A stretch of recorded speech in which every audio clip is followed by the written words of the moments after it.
Je crash test des DIY de Pinterest pour faire ma déco d'automne. Premier crash test, c'est quelque chose que j'avais fait quand j'étais en primaire, c'est de créer des tampons à l'aide de feuilles mortes. Avec de la peinture acrylique ou des Posca pour pas que ça parte après au lavage, on vient le tamponner sur un tissu, par exemple pour créer un torchon ou même sur un coussin. Et je mettrai un 7 sur 10 parce que c'est un peu brouillon, mais j'ai bien aimé le résultat.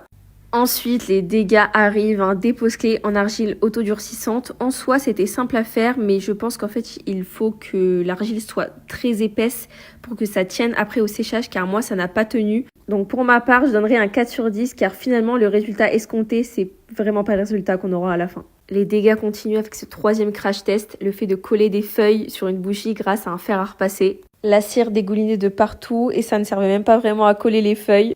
C'était prévisible, mais j'y ai cru, je mettrais un 1 sur 10. Peindre sur une bougie avec de la cire d'une autre bougie, en soi, c'est pour des petits motifs très brouillons, je trouve ça sympa, mais pour des motifs plus précis, comme des écritures, ça ne va pas du tout, je mettrais un 3 sur 10. Vous allez voir les résultats à la fin, mais une citrouille en argile autodurcissante, trop jolie, 9 sur 10. Créer des feuilles éternelles à partir de feuilles mortes et de vernis brillant. Personnellement, j'ai trouvé le résultat magnifique, 10 sur 10.